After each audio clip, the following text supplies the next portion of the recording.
Dude, okay, speaking Soul of like Bond. flavorful stuff, I knocked it out of the park with MC Hammer and Vanilla Ice. That's pretty good. I like that. Do you like it? Dustin got it immediately. He gets too. hexproof because You can't touch him. this. Can't touch this. And Dustin got the reference of like the knights from Alpha being black, black, white, white, and so I did that for those two as well. That's pretty good. It's incredible. Wizards hire me. Join. I'll post these in the Discord too, in the Common Ground Discord. Yeah. The stupid party cube I have. It's not stupid. It's so much fun. Yeah, you're right. This awesome genius party cube I have. That's not my idea. But the party cube, Dustin, he gave me these old hip hop cards, Vanilla Ice and MC Hammer. So join the Discord to see the beautiful custom creations for the They're party so cube. good. They're pretty sick. What episode is it? 160? 131. 131. You said that already. I did. 131.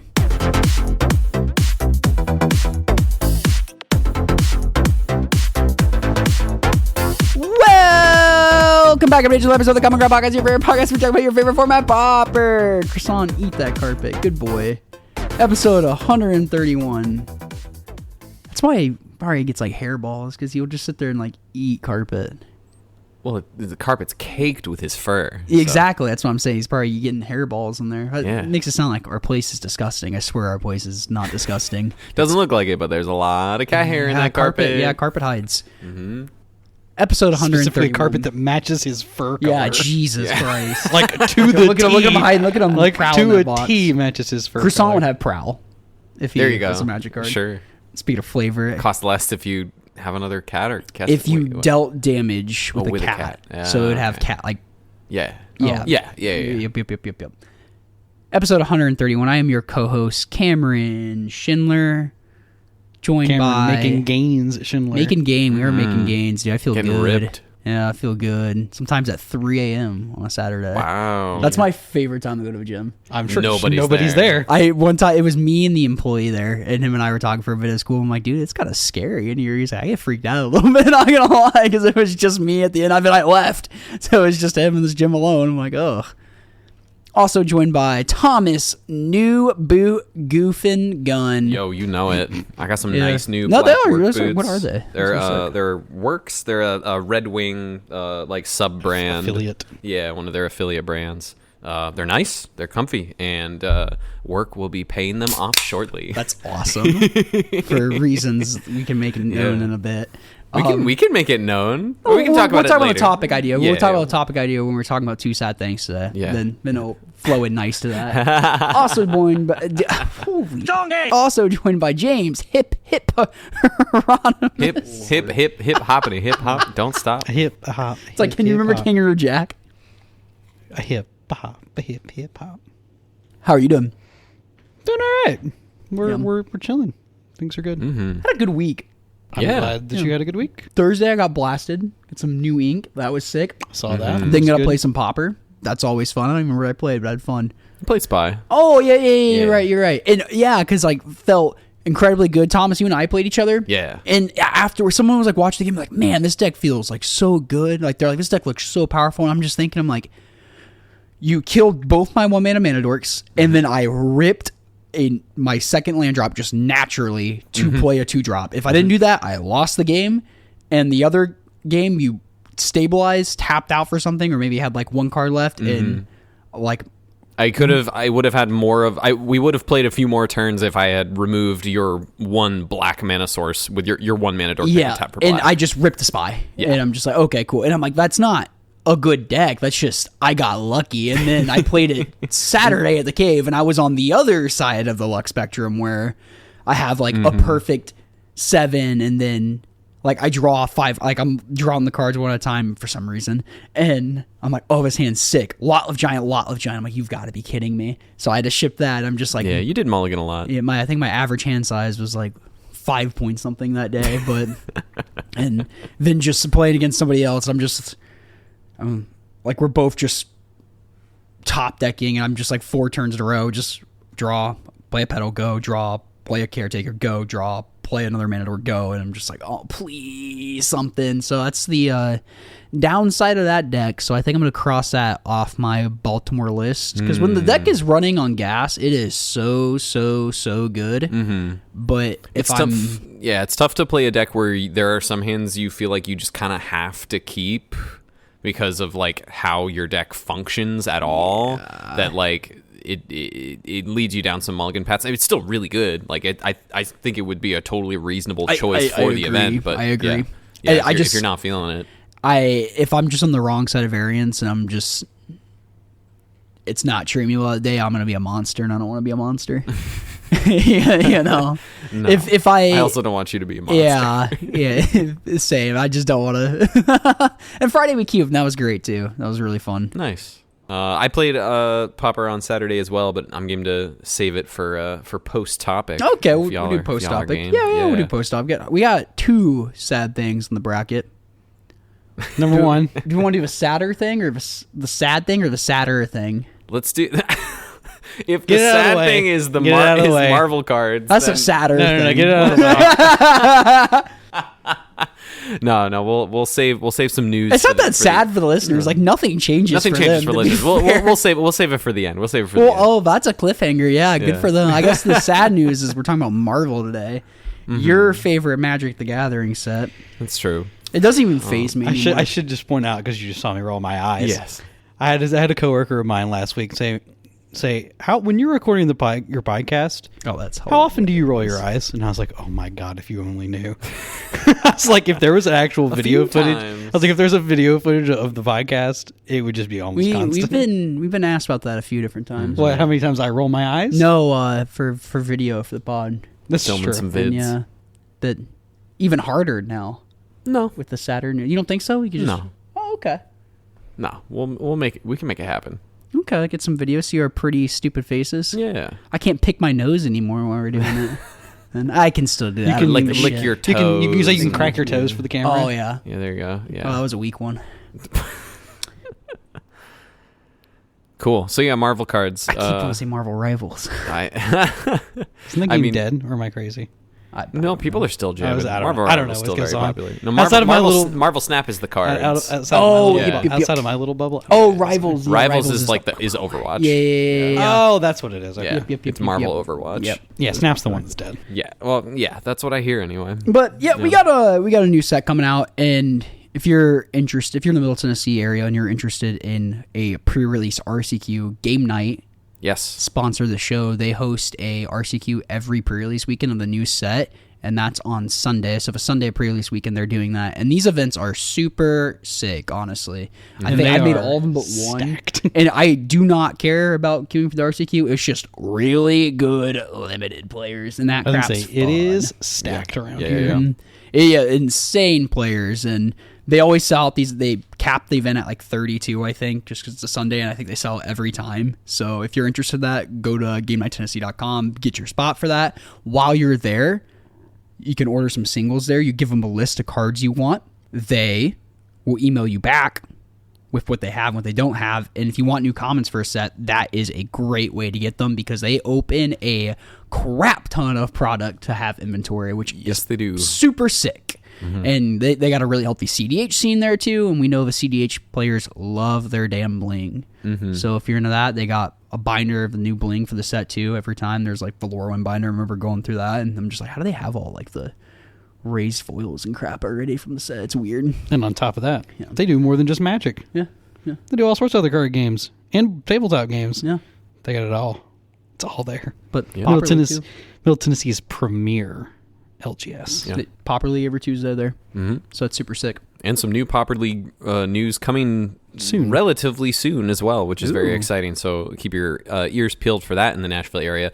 Also, briefly shouting out again, the Common Ground Cup on July 25th. It's the 4th Common Ground Cup. We've increased the capacity to 100 players. Don't make us look stupid. We're going to live stream it. It's very summer beach vibes kind of theme, at least for us in commentary. If you want to throw on a Hawaiian shirt or put on something that feels a little, beach vibey. I'm going to coconut bra it, I think. Hell yeah, dude. Because the goal is 6-pack by 4th of July. There you go. So by then, I will coconut brawl it. And, Lord. Looking forward to it. We said if we get more people than last time, we'll give away a copy of the winning deck. Yeah. If we get less people than last time, we're done with the podcast. You ungrateful little... You're Kaibaing these people. You're just Kaibaing these people. We reference that a lot, don't we? You do. We do. Oh, you're not going to concede to me? Well, fine. I'll just kill myself. Jesus. We gotta bleep that at least, right? That's hilarious. But no, it's going to be a really great time. Really looking forward to it. Can bleep me a bunch today. And you can enjoy these two fine boys, Cameron and James Hippohieronymus, as well as Matthew Silly Santilli. Oh my god, I forgot about that. I'll be around TOing and doing winners interviews and I cannot and wait to whatnot. see Devin's costume. It's gonna be great. Whatever it is. Oh, I know. Oh, you know what it is? I gave him the idea. I'm excited. Shall we dive into it? Let's do it. You guys look like you're about to fall off your seats out of excitement. I'm going to fall into sleep. Into a coffin. I'm going to fall asleep. Who wants the first white card?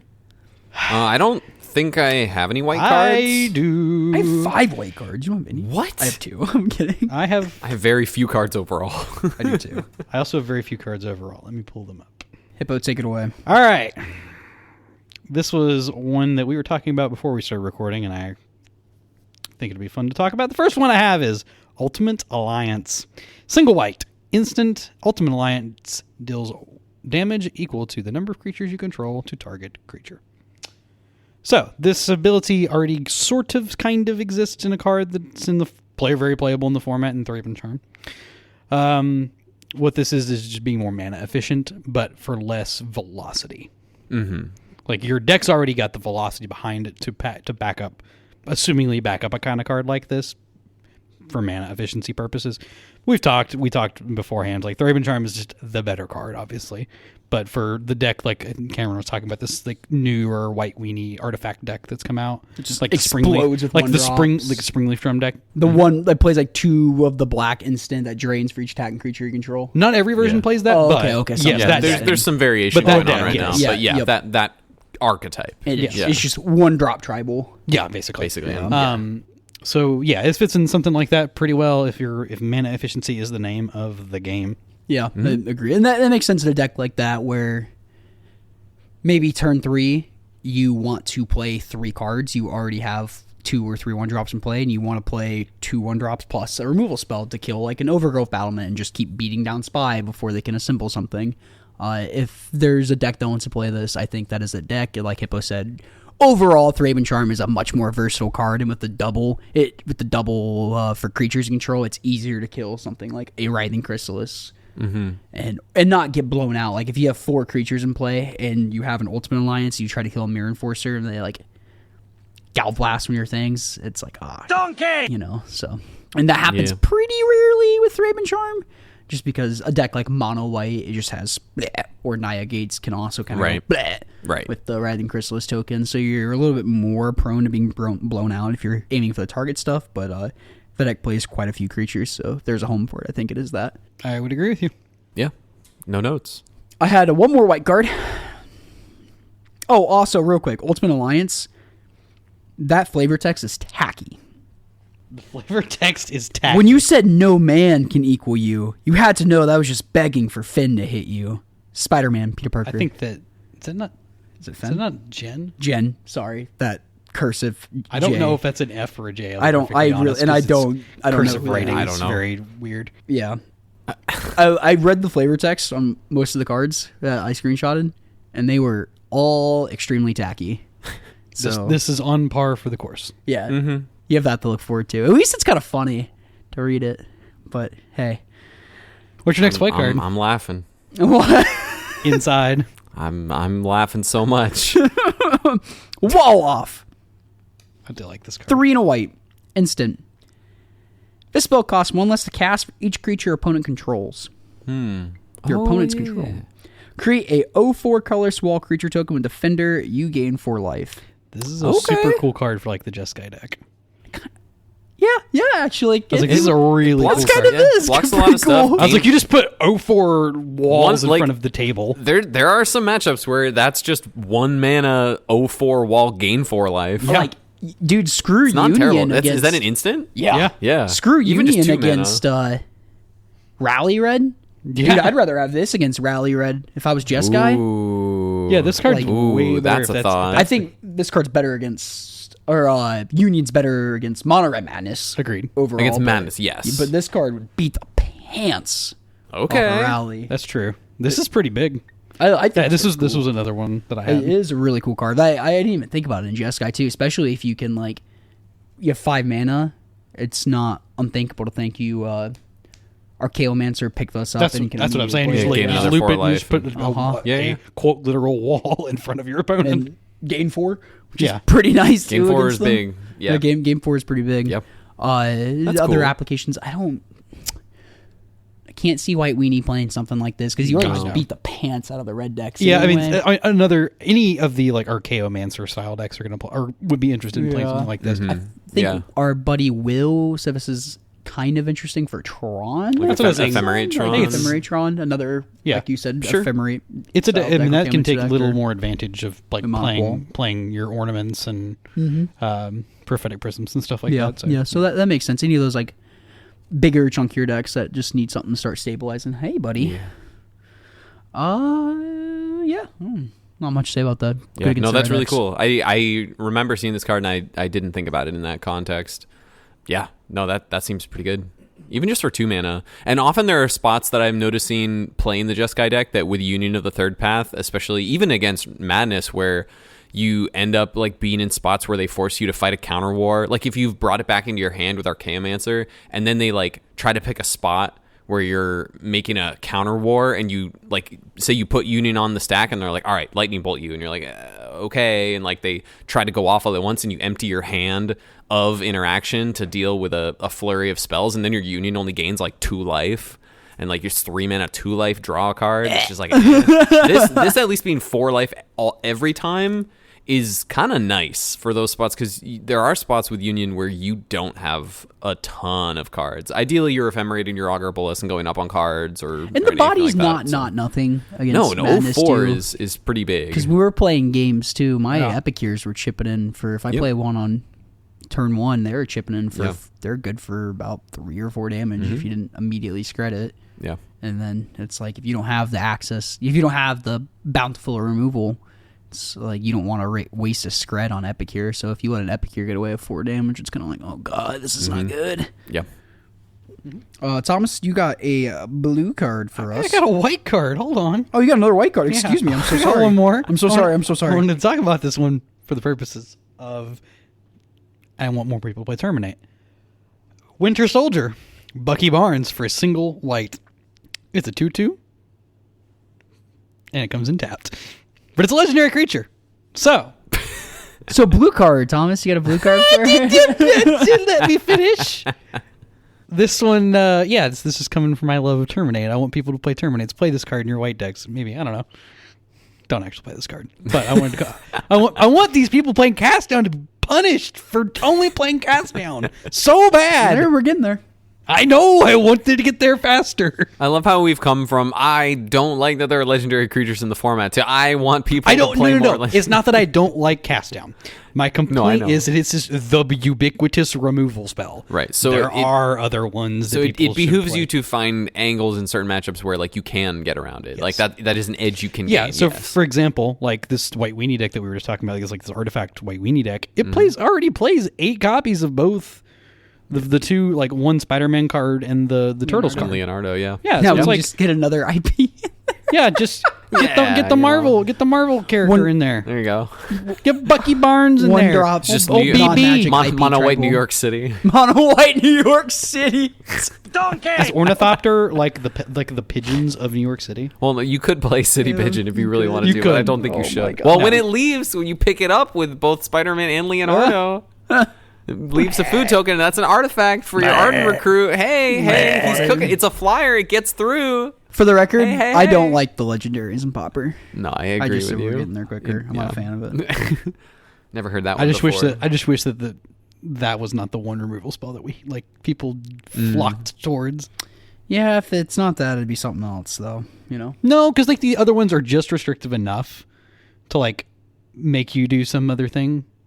I think like Doomblade's not just a ubiquitous card everybody gets to play, like that kind of thing. Yeah, but wasn't it before Cast Down? Wasn't it like Oubliette was like in most black decks? Yeah. But that was God, how many years? Long Yeah, that's what time I'm ago. saying. Been Yeah, I don't know. Cast Down's we see Journey to Nowhere and Thraben Charm in most white decks. It's that we see Lightning Bolt in every red deck. It's just there's always going to be a best removal, I think. And so why don't you feel that sentiment towards Lightning Bolt? Of why don't I feel the same way towards Lightning yeah, Bolt? like Lightning Bolt? why Cast Down, not Lightning Bolt? Why not Cast Down? Because Cast Down is referencing legendary cards at common. That's why. And if we didn't have legendary cards at common, then the card would having the difference to like make other people want to play other removal spells just wouldn't matter then. Thomas, you got a blue card for us? From a strategic standpoint, like if Lightning Bolt's ubiquitous, then you play 4 toughness creatures and to get around that. Like that's kind of the same. Yeah, this concept. you just like never get punished for. Essentially, you just never get punished for only playing right. Cast Down. Yeah, So. yeah. We talked. We like the one Terminate. We like. At Oh, least I'm a one big Terminate. fan. Yeah. Even Cameron gave away. Yeah. For For Guardian though, not for legendary creatures. For blue cards, I think this is. Cameron mentioned something about like a blue card for Tron, and I was looking through the list, and I figured this is it. Oh, I did. Someone, yeah. Okay, sorry. James mentioned that there was this card from. I thought I did. Editor. God damn it, editor. talks to myself. So this is Atlantis first time. Attacks. This is 5 blue for a sorcery. It's a little situational. You kind of have to be like at parity or a little ahead to get the full value out of this already. So it might be a little win more. But it has Teamwork 4. Teamwork is an ability that as an additional cost to cast the spell, you may tap any number of creatures you control with total power X or more, where X is the teamwork number. So this teamwork number is 4. It says choose one. Again, this is a 7 mana blue sorcery. Choose one. If this spell was cast using Teamwork, choose both instead. Target player creates a 6/5 blue Leviathan creature token with hexproof, or return 1 or 2 target non-land permanents to their owner's hands. So, like, if you're doing Tron things and you have your, if you've got like prisms or conduits to filter double blue into, or you're just playing mono blue Tron, if you're able to teamwork, so you kind of have to have like your, like your golem or your Colossus, the Colossus, or when you're like idiots. Muldrifter plus the 3/4 Eldrazi, Man, like now Colossus. yeah. Yeah, Cascading Colossus into this. Colossus cascading into this is actually pretty sick. Oh, that's sick. actually really sick. Yeah. Ooh, and you can still pay the okay. additional cost too. Yeah, because it's in Oh, play. but your Colossus. Oh is no, in it play. won't be in play yet. No, No, it no. won't be in play. I'm just, I wasn't talking Yeah. about the teamwork part of it. Sure, I was just sure. talking about it's still hitting cascading its into nice. a 6/5 with hexproof is pretty It's cool. still nice, yeah. That's still pretty good. And yeah, hopefully yeah. you have. I guess I'm another 4 thinking. power Sorry, I toughness. guess I'm thinking of it very linearly of like just the teamwork 4. If you have the mana to dump into this, even just like bouncing 2 things is like kind of nice.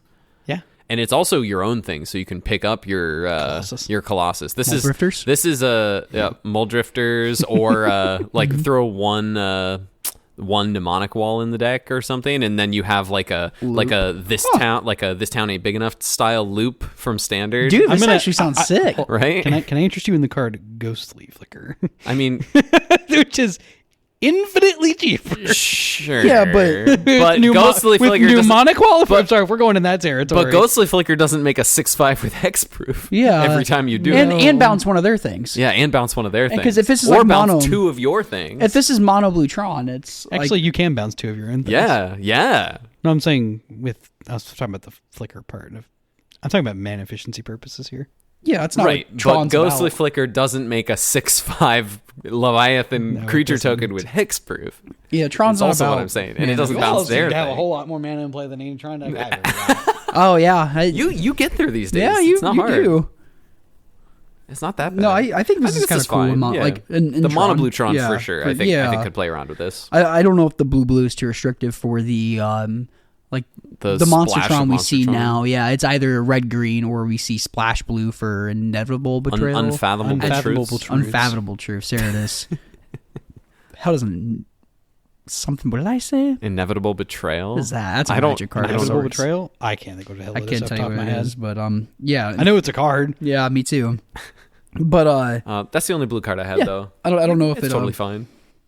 would see play in the The team other version. Tron list, yeah. We'll have to wait for Tron experts, I had no other. Devin and Devin. Devin and Devin. no, Devin and Robert. Tell us if it's good or not. What else we got for blue cards, fam? You got any other cards? Not really. A collector's case. It's fine. Yeah, we Sorta interesting. Spoke about this one. Yeah. One in a blue artifact when enters battlefield, tap the one target creature and put 2 stun counters. I thought it was up to 2 target creatures and put 2 stun counters on it.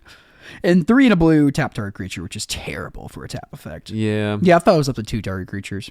No, we think we'd rather just play Surveillance game. Yeah, I agree. So it doesn't tap it down permanently, but getting to draw cards off the sewer cam as an out is really, And really Sewer big. Cam doesn't have Howard the Duck.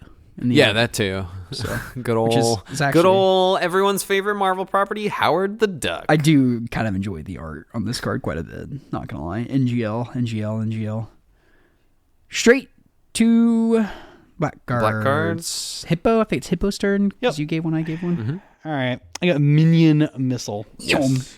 1 in a black for sorcery. As an additional cost to cast a spell, you must sacrifice a creature or discard a card.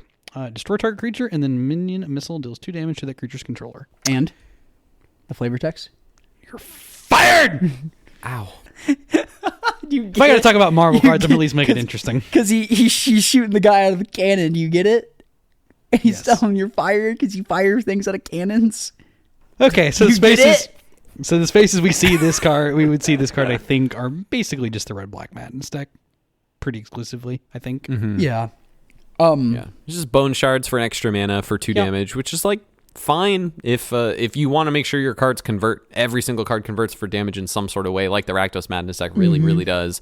And that deck, as opposed to Mono Red Madness, we were talking before we hit record of like that deck cares a lot more about like the Madness mechanic than Mono Red does. It comes up a lot with Mono Red Madness with Fire Temper and stuff, but you're discarding some other stuff in that deck too. So And we saw how much Grab the Prize impacted these decks for like you said, every single card converting the damage. When someone grabbed the prizes and then like discards a temper, you're like, oh, that's 5 damage off of that. I'm like, oh. Same thing with this. You kill their thing and then temper them or temper another thing, or you kill their thing and play a imp or drain them for 3. I don't think this card's nothing. It's pretty interesting. I don't hate the art too, to be honest. I'm trying to not think about the arts, Yeah, honestly, on most of them. It just looks like a weird dude. That could be some weird EOE villain. Yeah. If you don't know who MODOK is. But, yeah. Thomas, you have a black card? I do not. That was it for me. I had Songbird Sonic Screamer, 1 in a black. Oh, sure. 1 in a black, 2/1, legendary creature, human villain, lifelink, discard a card, Songbird gains flying till end of turn. I don't know if a deck would ever just want a 2 mana free discard outlet, but here it is if it is. Sure. And It's fine. It's also a human if you want to do like of 1 mind stuff and like blue black. You can give it flying to get through to play your ninja or whatever. Sonic Screamer, she's like a musician. So now will you fellas stay down, or are you begging for an encore? Get it? Because she's like performing, Yeah, I do. It's funny. I have a couple red cards. I also have a few red cards. Dude, your red was kind of gas in this set. I have there's Should we save the easy one for last? For red? Let's save the. We'll talk about that one last. So I have a couple. One of them is Vision of Love. I will say I think Vision is my favorite Avenger. I read a lot of the He's cool. the era of like 70s 80s era Avengers. My grandfather had an old box that he picked up from somewhere, and they're all sleeved up, and I used to like just rip through those, and it was an era of Avengers where Vision and Wanda were really like kind of like what they did with the WandaVision show but without the he's already dead and she's just figuring out what to do. Spoilers, I guess, if you haven't seen the Avengers movies. Yeah, it's old that was, I don't know, I was trying to do it a bit, but no, I really like Vision as a character, so I actually don't hate this art, but it is also Marvel characters on my Magic cards and blah, blah, blah. Anyway, we've heard it all before. I think I'm numb to it. Yeah, I guess I kind of at this point, It yeah. beat me enough already. Yeah, they beat me into submission. That's sad. You got me. I'm not submitting, but they did. I did get to a point where I now just don't care. No, I'm on my knees with my tongue out. I'm submitted. Good for you. They got me. I'm proud of you. This is Vision. It's Wizards of the Coast, and it's like on the God, it is Pride Month. the udder. You know, like that meme where it's like the udder. Yep. And it's like it says Wizards of the Coast, and it's me underneath the udder. Mm-hmm. Just You sucking the teat of suckling Watsy. away. of UB and Watsy. Oh boy. Anyway, this Magic the Gathering card is Are we called. sure it's a Magic the Gathering It's card? called Vision of Love.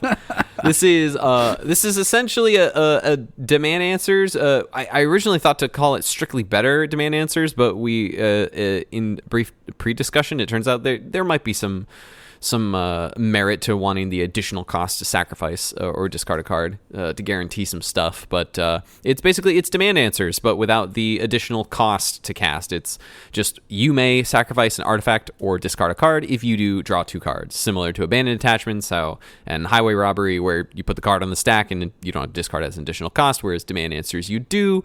Good in certain contexts against counter spells where maybe you don't want to commit a sacrifice over an artifact or a discard of a card into a counter spell and potentially get 2 for 1 in a way, but also sacrificing as an additional cost or discarding as an additional cost comes up. If you want to like guarantee you madness a fiery temper or get a sacrifice trigger off something like experimental synthesizer on that particular turn or something.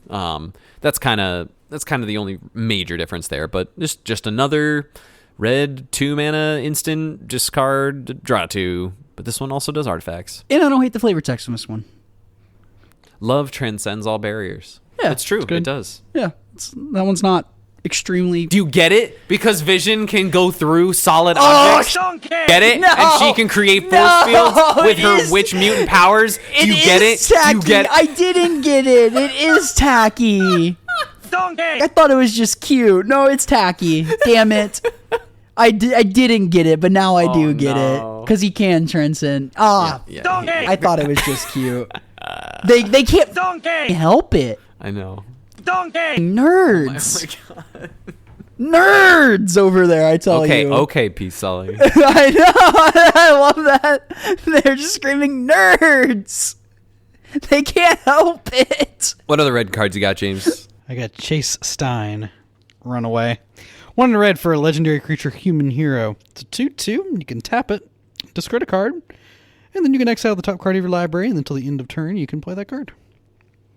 Just an impulse effect on a creature that discards a card. It's kind of like Fodder Tosser, kind of in that same space. Yeah, But actually, this puts you up a card instead of 2 damage. Yeah. So, Another one that seems like it would be a nice fit for something in Red Black Madness that is game to play a little bit more of a mid-rangey game than Mono Red Madness. Yeah, So like, Mono Red can't really afford to be dilly-dallying on a 2-drop. But No, I played against Gilberto and Antonez or something. I can't remember their username, but a prolific red player and Pauper player in general from the Magic Online community, and they were playing Melded Moxite instead of Kessigs. In the no Epicure version, which I thought was quite cool. It was quite good. It just is another draw 2 that can like cut through the envelops that people are bringing in against you, and just you sack it, make a 2/2. It's totally fine clock. I think we're gonna have this terror thing where people are like, Delvers suck. They cut the Delvers, and they're like, wait, they're really good in the mirror. I'm gonna keep playing Delvers again to beat the mirror because it's like Epicure because now the mirror. Especially if you're the only one with them. It's like make a blood and then you get a bolt my Epicure, go crazy. You know, I've been scredding a fair amount of Epicures to survive. So yeah, no, I like the card in the mirror quite a bit. So yep, you can just try to play like a slightly aggressive, like more on the board in the mirror, and that seems to work pretty well. Did you have any other thoughts on its home? James? Though that perfectly put where I thought it was going to go. Yeah. Nothing. Anything else? I had a red card. What was this do? I had a couple of red cards. Inspired Fire. 3 in a red. Instant.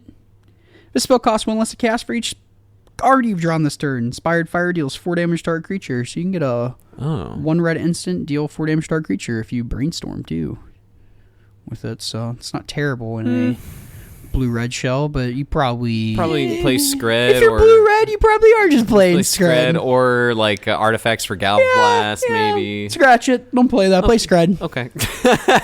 Next. I have Hydra Assault Robot. This is 1 in a red for an artifact creature, robot villain, and it's a 1/3. It says whenever another villain and or artifact you control enters, this creature deals 1 damage to target opponent. I have this on here just because occasionally Reckless Fireweaver will pop up as a pinger that cares about artifacts entering. Play all 8 of them? And this, you could play all of them, or this, importantly, is an artifact itself that then helps trigger them down the line when you have multiple copies. You go like Fireweaver on 2. Yeah. This on 3, followed by like a Blood Fountain. Yeah. Paying them for 4? 5.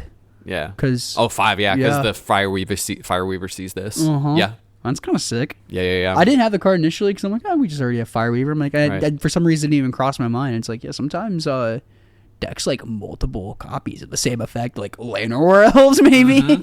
Like the rule of 8 is Keswick Flame Breather and Gutter Snipe. Start playing Aether Grid where you can tap 2 untapped artifacts and start pinging them. Yeah. Dude, that sounds sick.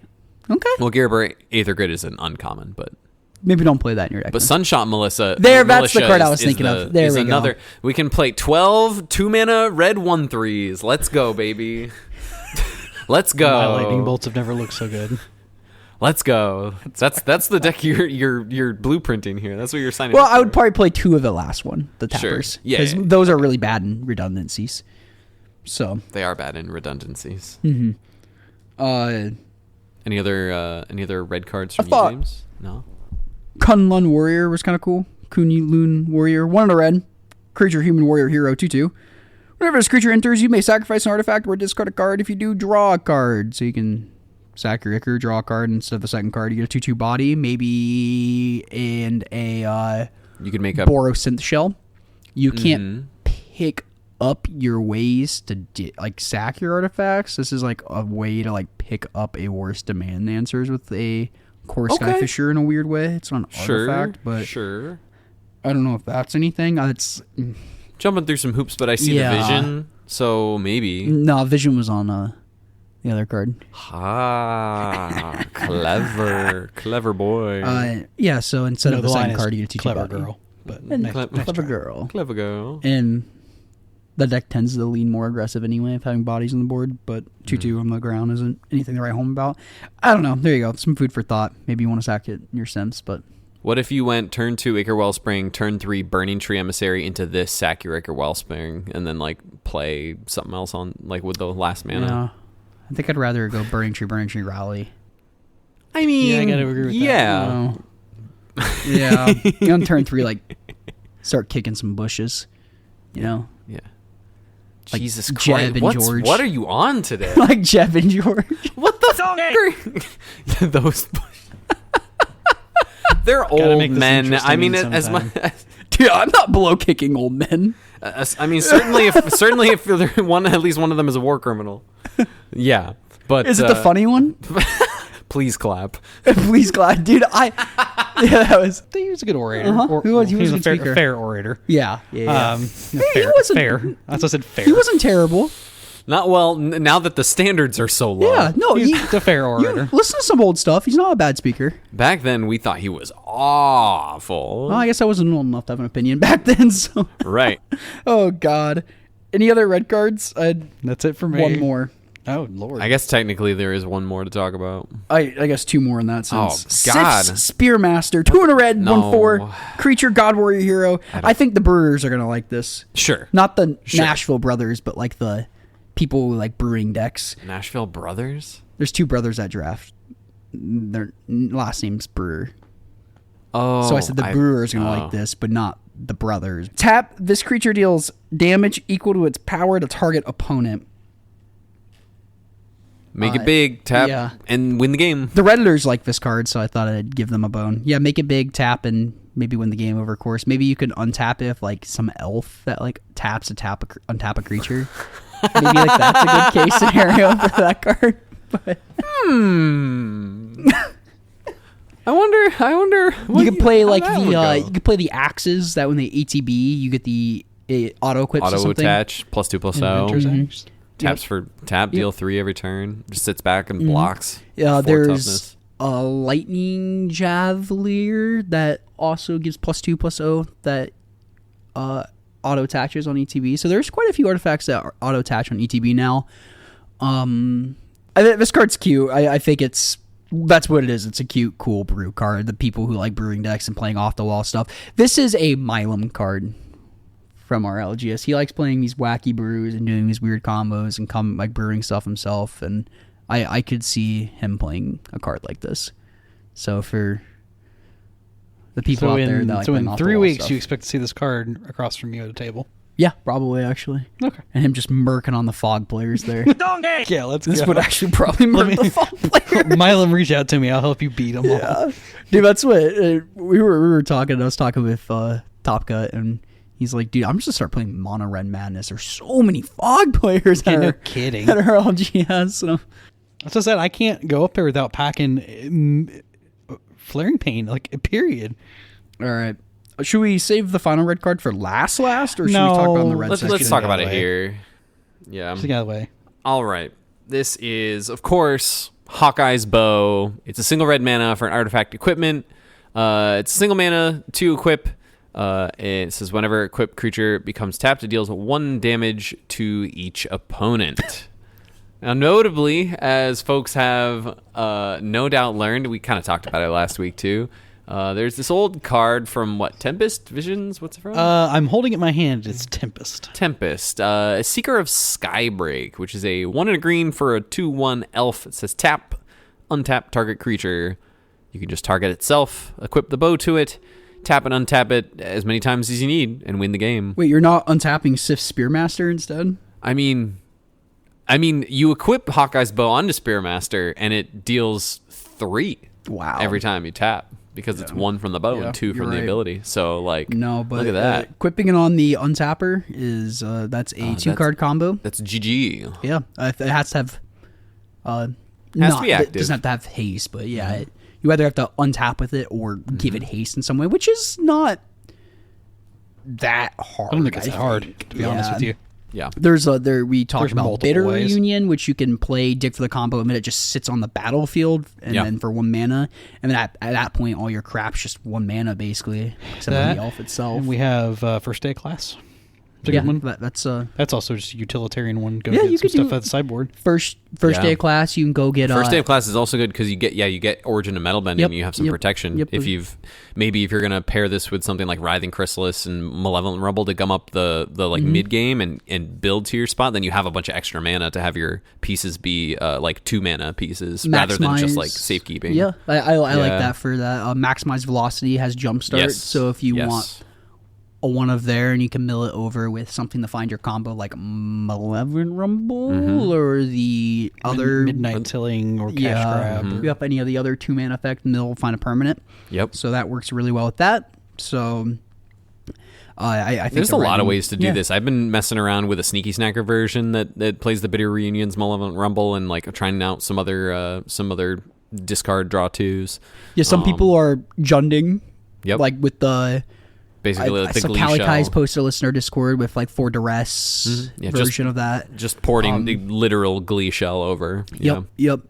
But green, you get quite some good measures against it, but the duresses are pretty good against the counter magic itself. But you're in red green, so post board you get access to blast, which is nice for that.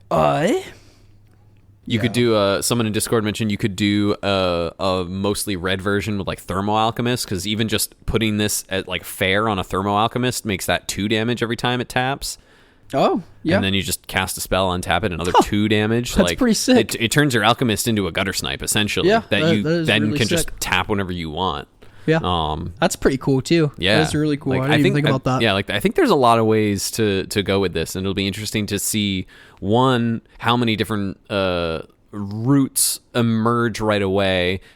Two, how they converge into what the hive mind kind of generally will think will probably be like one or two of the quote best versions, and three, then what does that mean for the metagame as a whole? Yeah. We still never. That's really the big question, I think. If you want to take a look back to when Glee was legal, there wasn't a consistent, defined best version of the deck either. No. I assume that'll probably be the case here. Yeah, it as was well. like two to three. There's like 2 to 3 versions, good versions of the deck. Yeah. Yeah. I want to point out too the Naya Gon combo where you play the Midnight Guard and the Gon Presence of enchantment. Gone. Yep. Yep. Presence of Gone. You could slot this combo quite easily into that. So and those are You mean that one? Yep, that one. Those are also permanents you're trying to find, so that works with Malevolent Rumble and the other Mill Grab a Spell or a permanent card too. So Cash Grab and Midnight Tilling. yep, so that Yep. works with those. On scale to not good to pre-ban, which they said they're not going to do already. But how great do you think this combo is going to be, or where do you think this is going to fall? I think I'm going to give it a very generous, I think I'm going to say like a 6.5 to 7. Exactly where I I was. was It's actually like- thinking 6.5. Yeah, like I think Damn, 7 we're to right on the 7.5 is line. like pretty generous. I think it has the chance to be very good. I wouldn't be shocked if it was tier 1. Yeah, or like A tier beneath if Mono Red Madness and whatever else, if like your S tier is like Mono Red Madness, Mono Blue Terror, Elves, and then it's like I think this would solidly fall in the A tier underneath that. It has a lot of potential to be right there. I could see it beating up on Elves. I could see it beating up on Terror. I can't really see it beating up on Mono Red Madness. So, but hey, if you're beating up on... But you have Weather the Storms out of the board, Yeah, you also can play some removal, you can mess You're around also with that technically a stuff. turn faster than they are. Yeah, if you just if you just rip it raw and they don't have it. Sometimes they don't hit their second land drop. Yeah. So But, you never know. Yeah, you're probably going to win those games regardless. But, yeah, and then there's a version you can make with we'll get to a green card called Call Damage Control, where you could just present a combo almost like every turn where it's like, okay, I'll pick it back up and something else, pick it back up, something else, and just try to push this combo through every turn. And it's like, if it doesn't work, it's like Writhing Chrysalis. Bam! Or wait to have a Tamiyo Safekeeping and back it up. Yeah. I'll be interested to see where this deck lies. I think it'll be pretty fun to brew. I know that Wizards has mentioned that they don't like turn 2 removal checks in the format. That's what got all that glitters and Brute Scale ban. It's just they didn't like the 2-mana removal check, so those went the way of the dodo. I'm not saying that this is going to be as good as those decks, but that is something that they do not like. So yeah, Correct. This is a likely chance of not making it super long. yeah, I wouldn't be surprised if it got banned either. I wouldn't either. Yeah, definitely not worth calling people dumbasses over though, or no, not dumbasses, little bitches. There we go. Yeah, it'll be interesting, and especially right up into Pauper Genesis and Pauper Geddon. Yeah, like this is hitting the streets within the next week ish. Yeah, that's and so like people are gonna start messing around with it and maybe starting to trophy leagues or try it in challenges. And we'll definitely, see what if it trophy some leagues, I think people will bring it to Pauper Genesis. And I think there's some people that have already like prepped lists and have it ready to go. That makes me like stray away from bringing Fog, because if Mono Red Madness has a good matchup against this deck and this deck's popular, it's like I don't want to play against either of those decks playing Fog. So yeah, I'll probably just put that down. Yeah. Call Damage Control. Hippo, do you want that one? I've got other ones, but Oh, you have another red card? oh no, sorry, no more red cards. I do have a different green card if that's the one you're looking for. Sure, hit us with the green card. This one's more of a joke than anything else. Uh-oh. I just like the name of it. It was funny. Is the flavor text good? It doesn't have any. Dang. The card is just called Go Nuts! That's it. I have no notes. All right. It's just a card called Go Nuts. The actual card is called Call Damage Control, which is 1 in a green sorcery for choose up to 2. Return those creatures from your graveyard to your hand, and you can choose those cards. Did I say, what did I say? You said creatures. I meant cards. That's okay. Choose up to 2. Return target. You can either get a target artifact, target creature, target enchantment, or target land. So you get up to 2 of those. Up to 2. That's crazy. That is pretty powerful, I'll be honest. That's a good regrowth. That's really good for 2 mana. Yeah. Hot cock. That's pretty powerful. Pick up bow, pick up the archer. Yeah. Yeah. Pick up Chrysalis, pick up Chrysalis. Yeah. Who needs Blood Fountain? Yeah, Jesus Christ. I mean, it's nice for an artifact, but It yeah. is, Also, yes. this is get got by artifact. Oh my God. Right. Other enchantments does. I'm trying to think for John. Yeah, pick up Chrysalis, pick up an Anchor Wellspring for your Deluge Speeder or whatever in your hand. Ugh. Mm-hmm. Yeah, this card's nutty, dude. Very cool. Oh, you Malevolent Rumbled and flipped over an Ancestral Mass that you rather would be in your hand? Pick them up. Yeah. Pick it up. Yeah, card's sick. Pretty cool. When heroes clock out, they clock in. I can't. That's so funny. It's kind of depressing. I'll be honest, the art on this card makes me want to... Yeah, I don't like just the 2 people in hard hats. Welcome to hell. No, it's welcome to the machine, but... That's true. We are in the machine. They be grinding. I don't have any other cards. I don't either. I don't believe I do either. Yeah. I mean, the few cards that are here are cool, and again, similar to, the vibes in like Ninja Turtles and stuff. Like, we'll get used to them. Like, the couple that will continue to show up. And I mean, really, a lot of it's going to be overshadowed by the bow combo stuff. Yeah. So that's really what's going to kind of be in the format hive mind for the first bit anyway. So More pizza in our format. yeah. More pizza. Yeah. Yeah. Bo has pizza on the artwork. Nice. Mm-hmm. And a dog. And a dog. Oh, we need like more dogs in the format. There. Mm-hmm. Yeah. Oh, very cool. Yay, Marvel. Yeah. Did we want to talk about Showcase? Yeah. Yeah, let's do it. I'm not gonna ask what we were looking forward to most of this set. Yeah. Okay, I got one for you. I'm looking forward to that card probably likely getting banned. It'll be a neat story. It'll be a neat story to cover. So Yeah. I'm excited. We're just along for the ride. Yeah, it's just Magic too. If a card breaks the format for 3 weeks, so be it. A lot happening in those 3 weeks, but It's gonna be okay. yeah, get it. Guess what? It's a card. It's gonna break the Common Ground Cup. It's a card game. Well, we'll see. And we'll see if it lasts that long. Another black green deck's gonna win. It's just going to be bow combo. Yeah.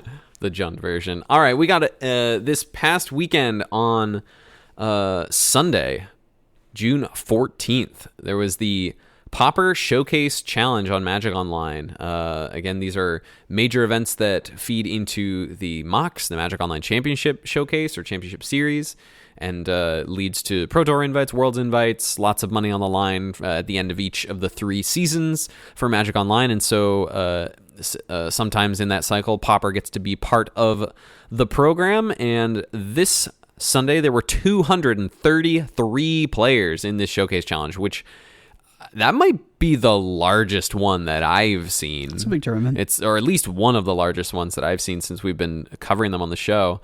I'll read out the top 8, but I did want to call out that there were 9 rounds of Swiss, and we have players finishing at 7-2 all the way down to 20th place. Dang. So really, really good showings, like all the way down through 20th place in like an over 200 player tournament, including some names I do recognize. Like cigarettes after Shrek. I do remember That laughing might be at one of the that best name. usernames ever. We have mentioned them on the podcast before.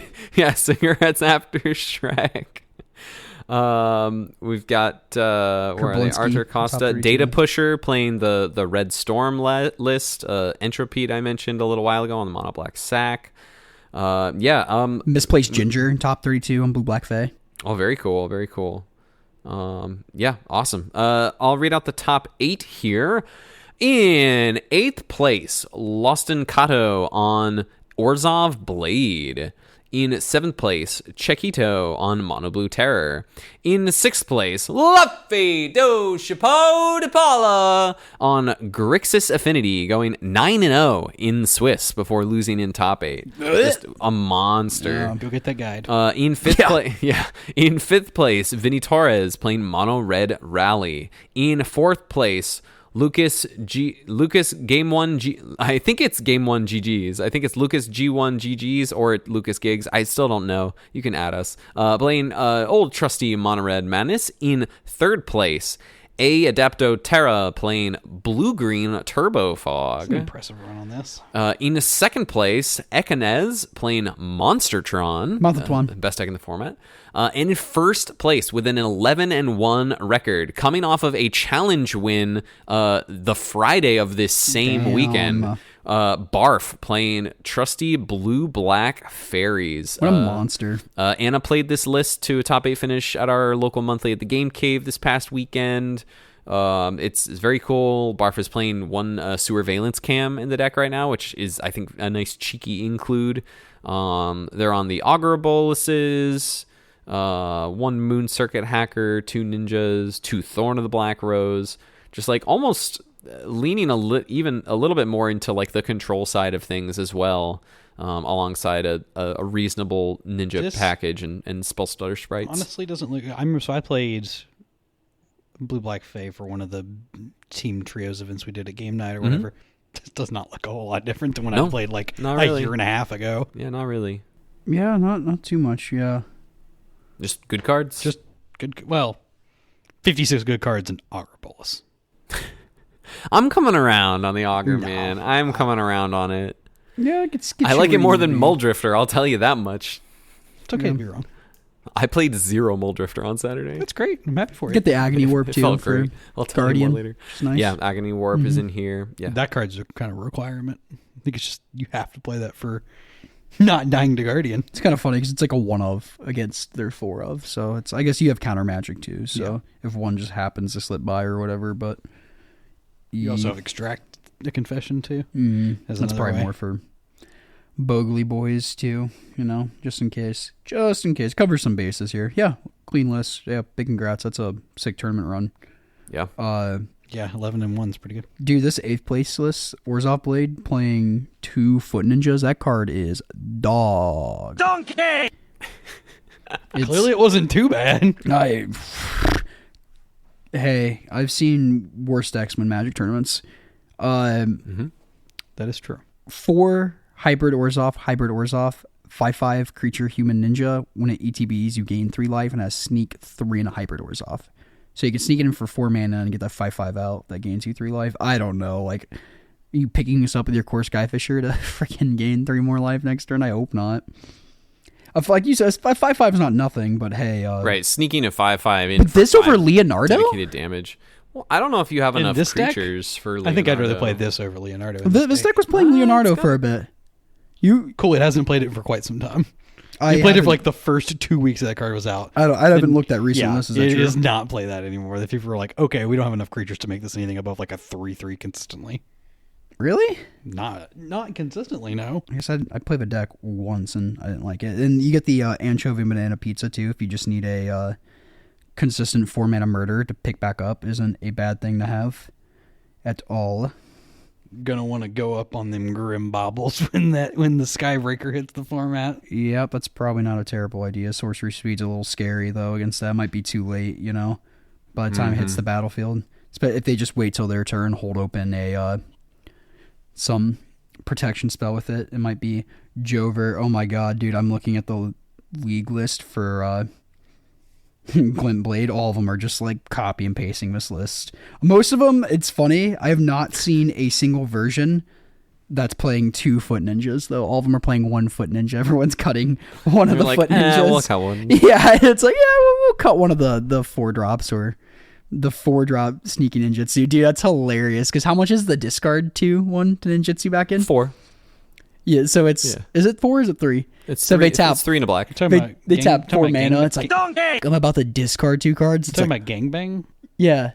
Okay, big gang Shinobi, yes. It's like they tap 4 and you're like, oh crap, I'm about to discard 2, and like here's a 5/5. Like, thank Christ.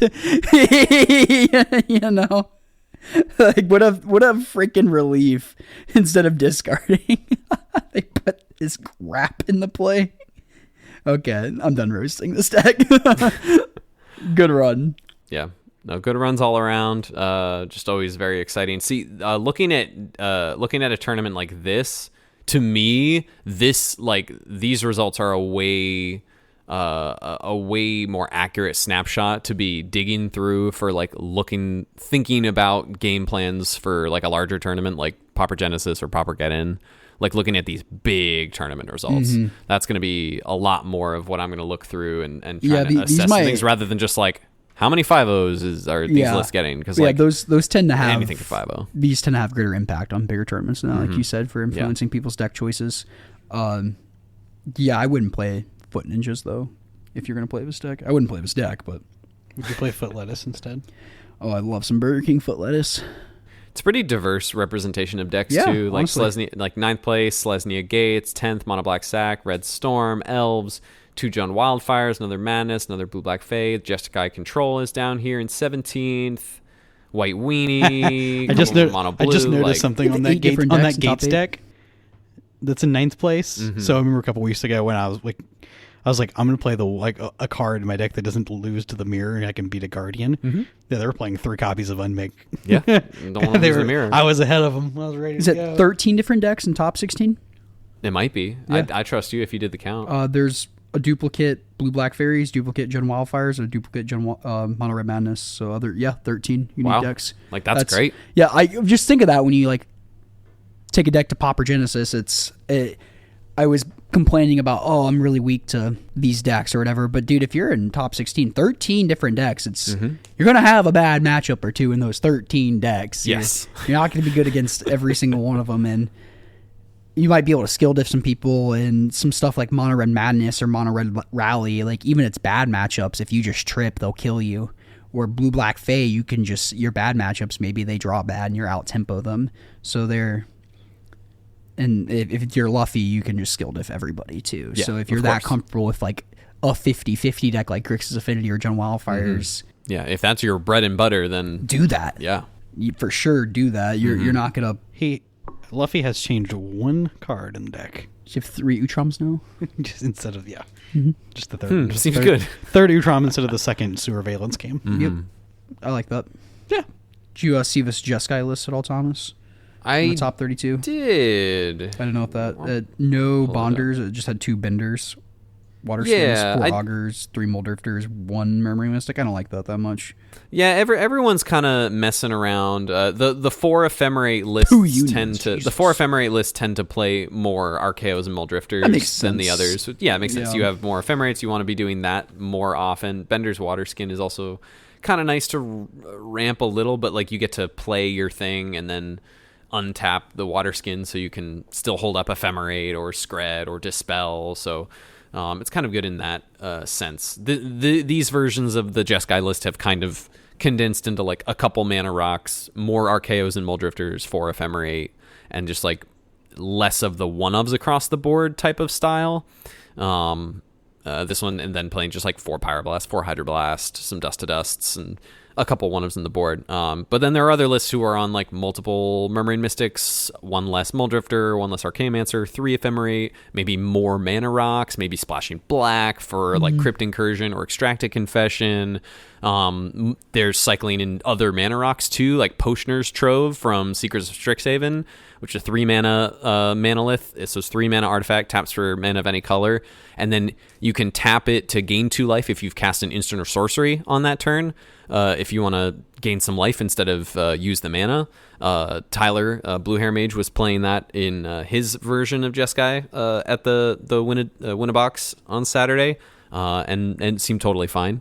You can kind of do whatever you want within reason. It seems like the core is the same of like at least 3 Ephemerates, 4 Scred, 4 Counterspell, 4 to 5 cantrips of your choice between Preordain or Brainstorm, and then like the creature suite, which is adjusting a little bit here and there, but I think it is your preference. Yeah, it is a deck of your preference. Very much in that very way. Customizable. Yeah, definitely. It's probably the most of your preference that there is. Yeah.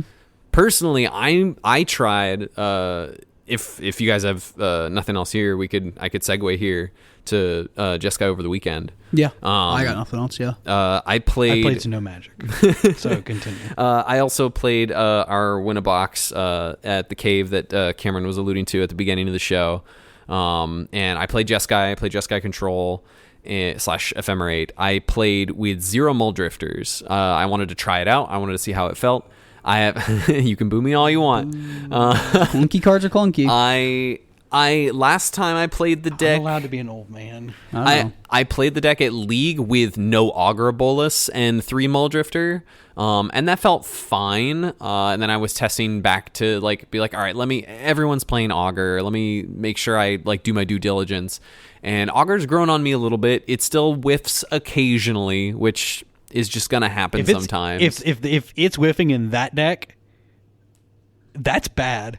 There's no other higher spell density than basically that deck. This is one of the reasons why I'm cutting Mull Drifters, to help increase the density, and that has come up, where I feel like I am not whiffing on Augur as much as I was before. I'm only playing 1 to 2 mana rocks as well to try and keep Augur from whiffing as much as possible. But it might happen every once in a while. Yeah, I mean, Collected Company decks whiff sometimes too. Right. It doesn't mean it's a bad card. Right. It is what it is. And I'm noticing that it is a reasonable roadblock for some creatures in the format. And there were spots where I was just chipping in for 1 to 2, even 3 points of damage with some Augurs. I watched you get across the finish line. Yeah, they did the job. Yeah. They got the job done in some weird spots. They're your Snapcaster beats. Yeah. But I did try no Mull Drifters. I've kind of been thinking they just feel so clunky. Like when you do the evoke Mull Drifter, ephemerate Mull Drifter, draw 4 cards, Begging to get and then blown your out. upkeep. Yeah, and then in your upkeep you draw 2 more cards, like 6 cards for 2 cards and 4 mana. Whoa, that's insane. Yeah. And when you do get to pull it off, you do pull very far ahead. It is kind of the once both players exhaust all resources play, for sure. And it's hard. It's been hard to find spots to get myself into that position. And when I get to that position, I would rather start cementing one of the win conditions of either Murmuring Mystic or Archaeomancer or Ephemerate. Mm-hmm. And that's what I kind of want to be doing in like that mid to late game stage is what I've been finding. And honestly, with like the Bonder's Ornament too, if you're playing that draw go game and you have the ornament going, yes, you might that not came up a bunch just too. need that burst, that really in-game burst. Like the ornament could be the last 3 cards you need for the burst or whatever. And so it makes it feel a lot more just like traditional control with the Archaeo Ephemerate like combo as one of your finisher options, like your inevitability option, whereas Murmuring Mystic has closed the door on like 75. Yeah, your plus Jeskai percent of my control and games. Murmuring Mystic's your Teferi. Yeah. So, or either one, or yeah.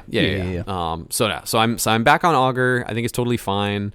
I thought the deck it's still a lot of fun. I managed to make top 8. I won the first 2 rounds. I beat Cameron in round 2 after losing to Spy at League, and then I was not as lucky with my draws where I it's true. just top decked the Spy and ripped it. And I put like Destroy Evil back in my deck. So like I had like a 1 or 2 extra tools for the matchup that I didn't have during League when I was like messing around with numbers. It's another thing too where I'm just like messing around with a lot of the 1-ofs because I'm like, what feels good? Like I've got a Union of the Third Path in the main and 1 on the side. I put Dispel 1 and 1 so I could have a Spell Pierce in the main just to like have an on the draw answer to Cleansing Wildfire, another answer in the early game to the Winding Way, Lead the Stampede stuff. I mean, my lead the Stampedes were more like lead the Silent Walks. Yeah. I had another joke, but it wasn't as appropriate, so... I lost round 3 after that to Mr. Sean Topcut Galloway, playing red-green Ponza, which is already like already a poor matchup. You missed. There's something funnier after this. Already a poor matchup, but a player of Sean's caliber who I have not gotten a match off of him in nigh on decades, months, maybe over a year since I've gotten a match off of Sean. So he played very well, of course, and also the matchup is quite skewed, I think, generally towards red green. Though I did okay against it this morning in a league game, which was nice. And then round 4, I got paired into friend of the pod, Mark DeMumbrian. This was awesome. Technically, they're all friends of the pod. This was hilarious to watch. And you looked a little frustrated. I was a little frustrated. I was enjoying the and I want to make it clear, it's not Mark's fault. Mark loves this deck. Mark was playing green-white sliver. No, it's not Mark's fault for beating the crap out of you. No. His deck's kind of designed to beat the piss out of damage-based removal spells. Right. And so, like, I kind of just, like, fell over to a bunch of 1 and 2 mana slivers, and I just, like, in managing the board, didn't have counter magic for, like, the lead the stampede winding way stuff. You made a little snarky comment, too, at Mark. At Mark? Yeah, you're like, I guess not directed towards him. You're like, thank God nobody's going to be playing this in Baltimore. You gotta said it snarkily. Except Mark will be playing it in Baltimore. I don't I said, I'm like, that's what I said. I'm like, he might be playing it, and he's like, he should. Will. And I'm like, I don't know. No, it was fine. It was fine. I lost. It's whatever. I won the next round. We got into top 8. There were a bunch of draws. You didn't like losing to a Dinky Treat your deck. There were a bunch of your pile of removal spells. With my like powerful control deck just fell over to a bunch of 1 and 2 mana slivers. Yeah. Mark, good. Yeah. I love it. I'm here for it. Yeah. Yep. Oh man. Just got my face. Because I'd be in the same position as you. It's just like, what's happening? As I'm just getting my crap. Yeah. No, it's nothing against Mark. I was just a little annoyed that my cool control deck just died to a bunch of slivers. Same thing. Nothing against Sam when I like gave him 4 time walks in a row and then said, "Can I draw an irrelevant spell in my deck?" Same thing. I get you. It happens. But then round 5 for the winning in, got to play against Tyler, Blue Hair Mage, in the Jeskai mirror. That was cool. The mirror for the winning in. It was a very fun match. You made one play where I just 100% wholeheartedly disagreed with. Sure. The game was pretty wrapped up though. Yeah, the game was fairly wrapped up. It was towards the end of game 3. Interesting to note here is that in the mirror, when I don't have Mull Drifters, I put a very, very high premium on making sure I interacted with Tyler's Mull Drifters and did not let I think in 3 games, I only let one of them hit the field once, and then killed it in response to the Ephemerate. So... Because like if he's gonna get any value off those Mull Drifters, then he's gonna go way higher on cards than I'm gonna be able to. It's not like you can do the same thing. Yep. I had a Behold. I have Bonder's Ornament where he did not have Bonder's Ornament, and that came up in a big way in game 2. I played against a newer player. I was playing Jeskai Ephemerate, and they were playing Familiars. Kind of play similarly, and we were talking about after. I'm like, the way I approached it was the only cards that mattered in the matchup were Archaeomancer and Ephemerate. Like just getting the loops going in this mirror. But that makes sense where if you don't have the Mull Drifters to catch yourself back up, if Tyler just gets ahead on the 4 cards or 6 cards, it's like, oh, this is over. Yeah. Well, I made a pretty important prioritization there, which I think was very helpful in leading to victory. But no, Tyler played great. It was a really, really fun match back and forth. The spawning question that you're talking about is when he went to Ephemerate and Augur Bolus, and I let the actual cast of Ephemerate resolve to get a card, and then on the rebound, I Pyroblasted the Augur Bolus. I definitely could have Pyroblasted the Augur. That was my reaction too. But but in my defense, the Pyroblast, my hand was Pyroblast Counterspell, and there are, in my mind, way more impactful things to save those to interact with than letting Tyler draw a card or draw 2 cards with Then why let him draw? Then why did you Pyroblast? Do it after? Yeah. Because I had more mana on that turn. I had untapped. I had untapped on my turn to have all my mana back again. I can draw with Bonders. I have Ephemerate live for Archaeomancer to get me out of the 1 counter to get something back. The turn you didn't Pyroblast, did you still have Counterspell in hand? I had when I didn't. I had Counterspell and Pyroblast, but I didn't have Ephemerate. I think was already on rebound. Yeah, the turn. Oh, okay. Yeah. Fair. The turn you didn't Pyroblast. I'm saying, did you have Counterspell mana? Yes, I had Counterspell. I had Counterspell mana and Pyroblast mana. Yeah. So I just didn't want to let two. I had the game pretty well locked up, so I just didn't want to let my guard down over something that ultimately I didn't think mattered. Yeah. Like if the goal is to just stop Tyler from getting But you any thought it value mattered. there, But you thought it mattered because you power blasted it. because on the then at that rebound. point I had Ephemerate back in my hand. I could interact with more things. If I needed the Pyro Blast back, I could have just picked it up again, and I had more That's mana to fair. draw off Okay. of Bonders. Yeah. Like I will say Yeah. he was playing the 3 mana manolith that you could tap the gain gains to. life. Yeah, and the Water Skin. Yeah, he did not have any Bonders, So he's- which came up in a big way. Yeah, like it looks like you kind of ran away at the end because you had a Bonders ornament, and I think if that gain life thing would have been a Bonders ornament because he said he's Oh, it waiting would for have his been in the mail. Yeah, I it would have been a think very different different game. Yeah. So that's something to keep in mind. That's interesting. I So- really like the Bonders in the deck too against these Tron decks that are playing them, because the Tron decks, when you get to a point of like they spend so many of the cards that they have access to just to get set up and then play like a couple of haymakers and start to chain stuff. If you can, like, you let some of their setup through, you interact with a couple of their haymakers they resolve, then they're just kind of like drawing a card a turn and sitting on that Bonders. And like if you have your Bonders in play, then they don't really want to activate it, but they're kind of in a position where if they don't, they're going to lose the game. So like I got in a spot where Tron was like drawing an extra card a turn, and I was sitting at like 5 or 6 to 7 cards in hand every time, until eventually they just conceded and they're like, I've just given you all these cards. I'm like, yeah, I'm never going to tap mine. So, or at least I'm going to tap it for mana, but Yeah, I get you there. yeah. So beat Tyler in the mirror, and then played against Anna in top 8. Anna had beat Tyler in Swiss, and I know like the fairies like tempo matchups are generally pretty hard for this deck. We had a really sick 3 games. She had an uncontested Monarch in the first game and ran away with it, and I just conceded when she was discarding hand size over a couple of turns. And she just wasn't playing. She just wasn't playing anything board. It's just like, yeah, I'll just sit here with a full Swing grip. for And I'm one. just like, and I like missed my 5th land drop or something, and I'm just like, yeah, I'm just never gonna win this game. You just sculpted the perfect hand. And then game 2 was Interact my fears here. Game 2, Bonder's Ornament won the game, and then Game 3, my Murmuring Mystic tokens, where I was able to navigate to a spot where I was able to steal the Monarch from her and never give it back, just barely, and I was able to ride that to victory in Game 3. She mulliganed that game. So did you split finals in? We split top 4. Oh, Top 4 okay, split, okay. yeah. But Anna and I equity split our packs before we played our game. So no matter what the prizes are, whatever either of us win, we pool and split. Okay, so did you just play for fun then? Well, no, we played for top 8. No, because you played. Can't Oh no, the winning it was Tyler. My bad. Yeah, I the see. winning in for top 8 was against Tyler. I see. Anna was the top 8 match. I see. Yeah. Yep. For some And then reason in my yeah. mind, Tyler was. I forgot. Tyler also made top 8.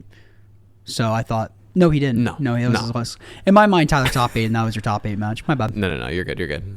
Don't yell at me, Hippo. I'm sorry. No. I wasn't gonna yell at you. I wasn't even there. I wasn't. I mean, either. But no, deck was no. left We and got we Sindori. I met you. I met you there. we did, and we joined you after. Yeah, you did join us. After. But yeah, no, we equity split because it was like the top 8 split was like 8 packs per person, and one person didn't want to split, so we played, and which meant it was the top 4 split was 14 packs, and the 5th through 8 would walk away with 3. So that's, if you combine that, that's 17. So it'd be like 9 and 8, and just whoever wins our match would get the 9 packs. So that's what Anna and I did.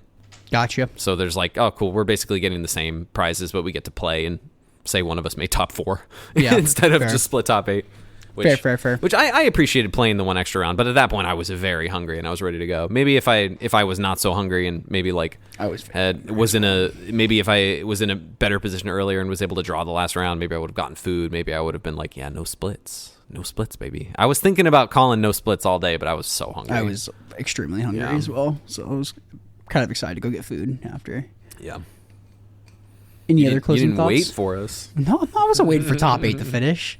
I didn't. If that person who didn't split kept going, I wasn't gonna wait 2 hours. You know what I mean? Fair. You know. Yeah. I was wilting away. Mm-hmm. Any other? Yeah. Not any magic news. Any magic news? Some other news? It probably doesn't affect 99% of the listeners. Maybe closer to like 95. A lot of our friends listen to the show. Icky. Yeah.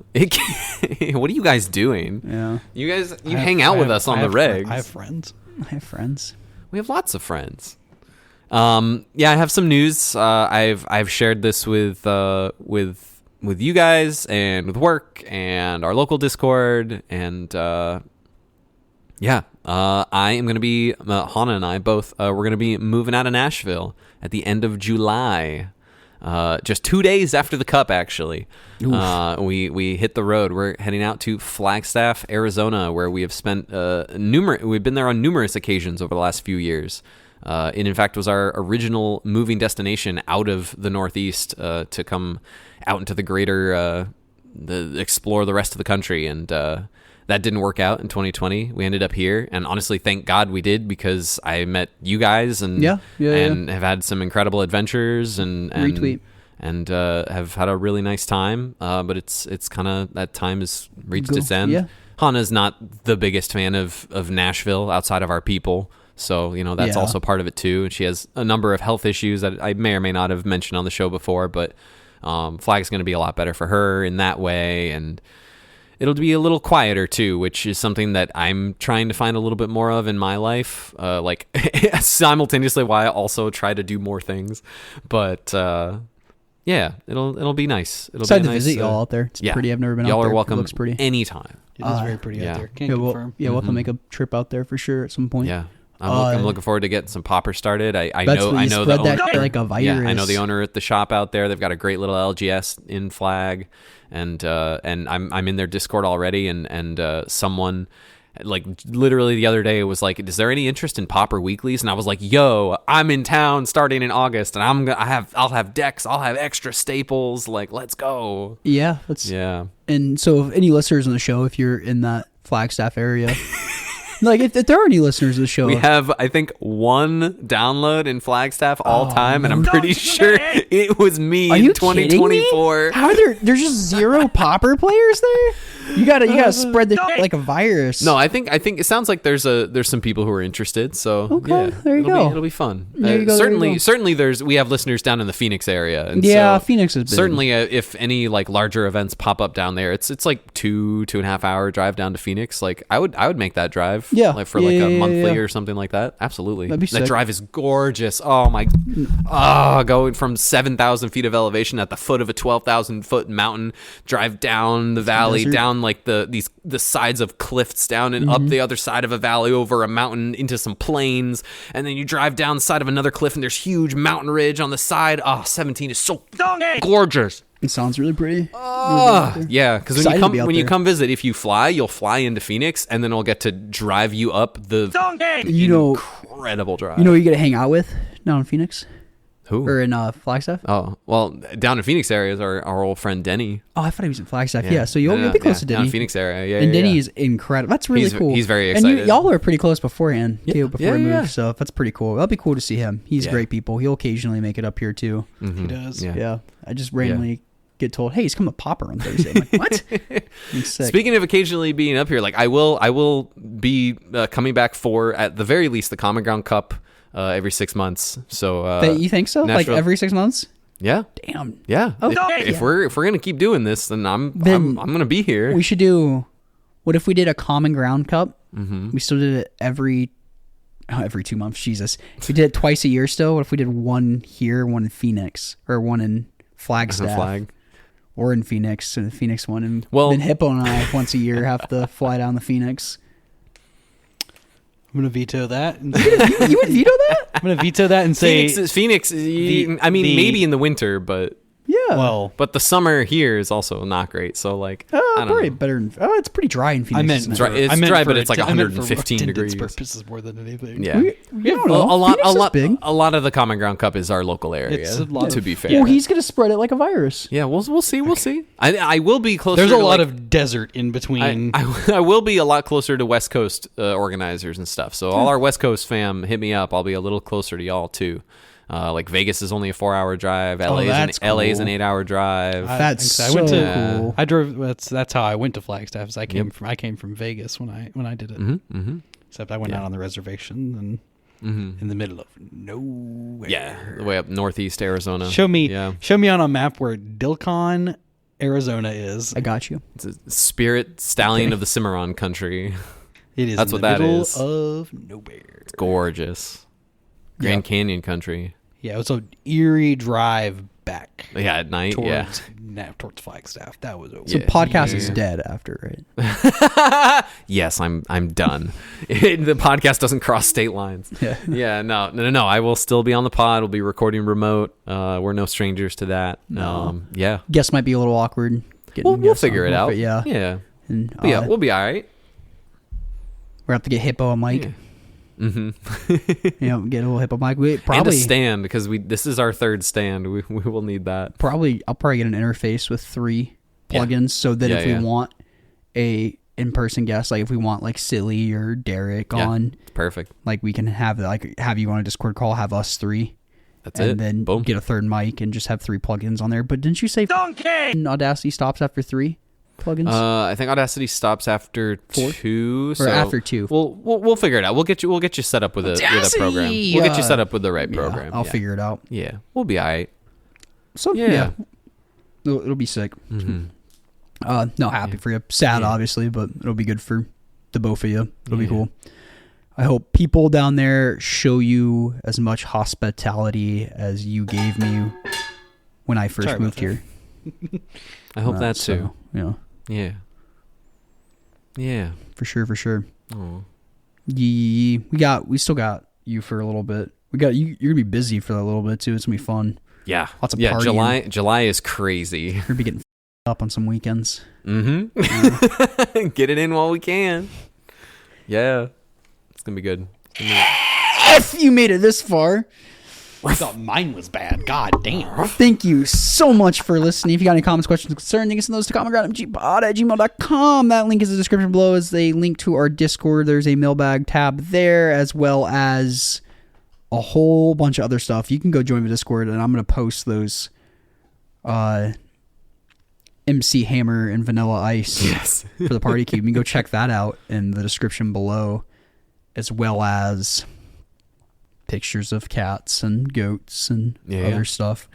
People discussing the Ren Fair combo, the combo. A lot of names flying around. Mostly nice Yeah. conversations about that. Yeah, keep it clean, guys. It's just a card game. Just be nice to each other, please. Except when Devin's involved. Yeah.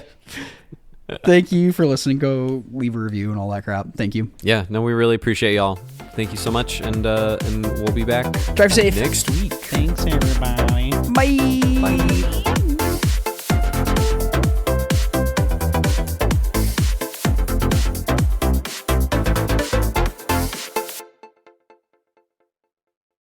We had the new guy took it down. Yeah, the new guy took it down. He seemed pretty good at Magic. He was pretty cool. Ben? Yeah, he seems pretty cool. He hung out with us a little bit after we were done cubing too, and our weird jokes didn't scare him away. And I think he thinks that me, Anna, and Devin are a throuple. To be fair, you not say the that only about one. most new people. Yeah, and we give that vibe off. Yeah. It's pretty funny. we ran into Nick at the grocery store. Oh, shit. And Really? it was me, Devin, and Anna. And I'm just like, dude, we're not beating these allegations because we just looked like a family grocery shopping on a Sunday. There you go. It was funny. Lord. Good for you.